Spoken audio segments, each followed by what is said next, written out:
And go. Hey. This is Nick's shell, but that's not important. What is important? Who is important? Brent is important. Hello. Who's taller than me. I don't even know if you're fitting in the frame. You might have to like stand back or something. Or not. Okay. We're good here. We're good here. How tall are you? I'm about 6'3". Okay. And I'm 5'9". That explains the difference here. Here's what's going on. This is a true story. This is taking place. You're watching this the same day it was recorded. We are in some mysterious city somewhere in Tennessee, and I know Brent from where he works, and I'd see him every week, and one day Every week on the dot. He's predictable. every Wednesday at like what, 11:30. And I walked about a month ago. I walked in, and before I said anything, I said, "You know, Brent, I got to tell you something. You're not going to go bald early in life." And I said, the reason I know this, and I guess he knew me well enough to not take this as any kind of like a diss, but I said, the reason I know this is because you have a weak beard. Which is true, which is fair, you know. Kind of patchy, but you know. Yeah. And how long has it taken you to grow that, what you've got? Too long. Too long. Probably about too long. Okay. So just to compare, let's kind of get a little bit closer here. So for me, I haven't shaved in about maybe 3 weeks. Okay, same, pretty much. Well, Okay. more than that, but yeah. Okay. So But it's not very filled in. exactly, it just like kind of stays like in You don't this have area. a mustache connecting. Not really. No. Like this is pretty non-existent. And in the world of Nick's shell, if I say you have a weak beard, that is always a compliment. In relation to you trying to figure out if you are going to go bald sooner in life. Because I am making it famous.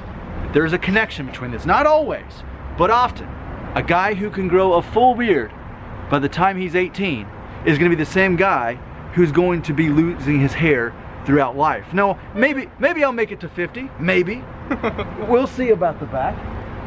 But in general, compared to a guy who has no recession at all and no thinning, comparatively speaking, and by the way, I don't even know. I've never.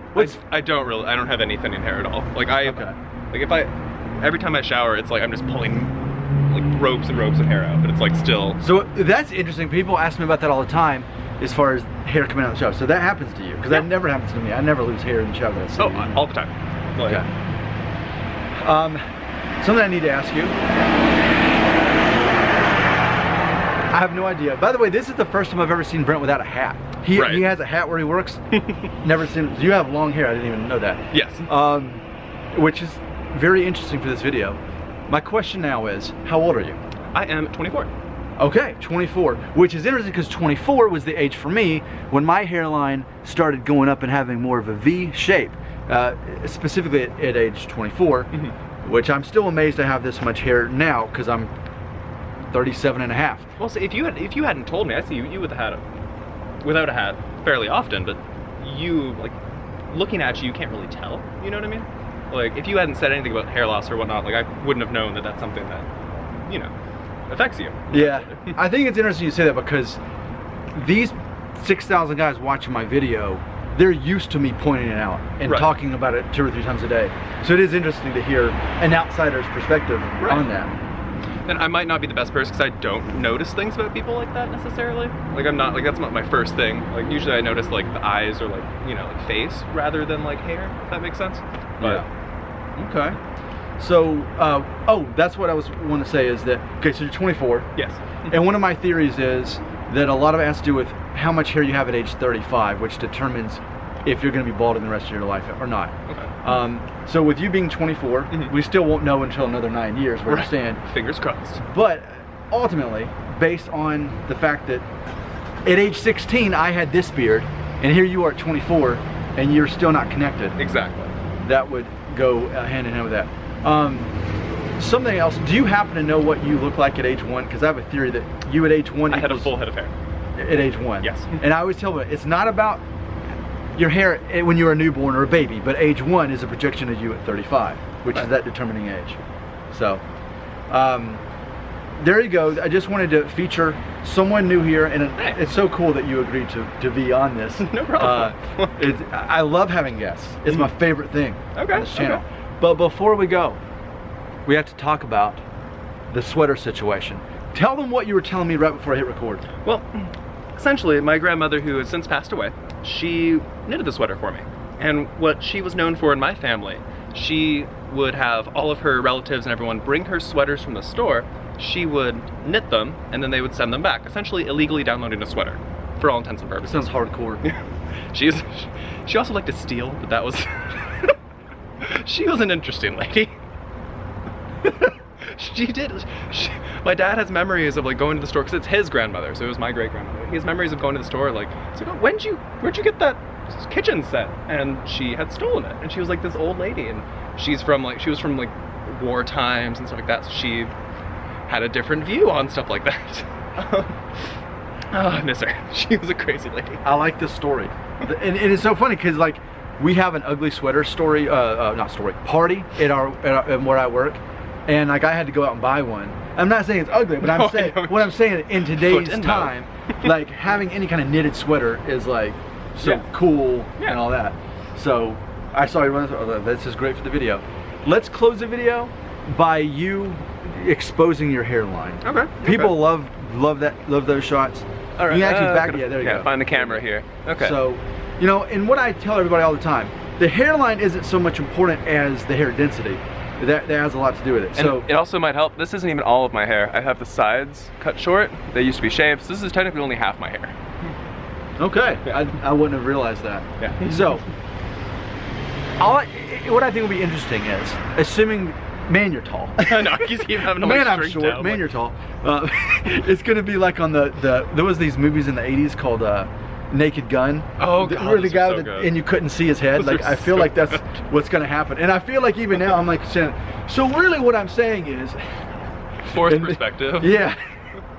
But I think it'll be interesting. Only time will tell.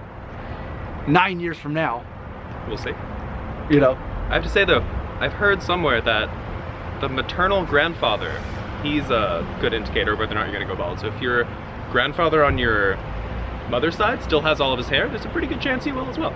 So That is something we regularly talk about on here. My maternal grandfather, he died when he was in the 70s, and he had about as much hair as I do now. okay, But he was double my age that I am now. So true. So we'll see. I mean, I definitely believe that there's certain people in your family that you adopt that from, whether it's your own father, Right. whether it's, and you can sort of map that out. So that's something that it's definitely genetic, and that's the thing. Right. You gotta find that. Right. For some people, it is their maternal grandfather. Right. Others, it's not, and others, they look at their own dad to find out. But I've said before, there could be 3 boys in the family. One goes bald and one never does. Do you have any brothers? I do. I am the oldest of 4 siblings in total, so I've got 3 younger brothers. 3 younger brothers. 2 younger brothers.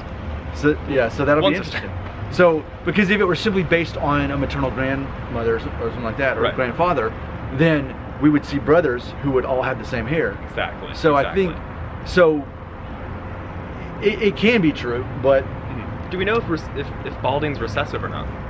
The gene for balding. I bet there's like 15 people watching this video right now that leave a comment and say that. I was gonna say. But I haven't. He'll tell me. He'll let me know. I'll read the comments too. What's funny is that'll probably spawn a new video and a new thing, because I haven't really talked about that. Okay, interesting. So my answer is, Punnett squares. I don't know, but we can surely find out thanks to the people leaving comments right now. I'm sure you've created a spin-off probably of this video. So this is what happens when I have fun people as guests on my videos. Is I told Brent, I said, this is probably like a 3-minute video. Look, it's almost 9 minutes. Oh jeez. We're So- just talking. So, fun guy, I like this guy. How cool is it that he helped me out with this video? Anytime. I feel like you represent the actual demographics of who's actually watching, and that's one of the coolest things about you being here today. All right. Well, heck yeah. Thank you for being here. Appreciate you. Thank you for having me. Can't wait to hear see the comments below. You're now famous. How do you feel about that? Kind of nervous. Please don't find my house. That's a problem with YouTuber. Don't do that. If you're thinking of finding his house, don't do that either. Leave people alone. We're in some undisclosed city in Tennessee. That's all I can tell you.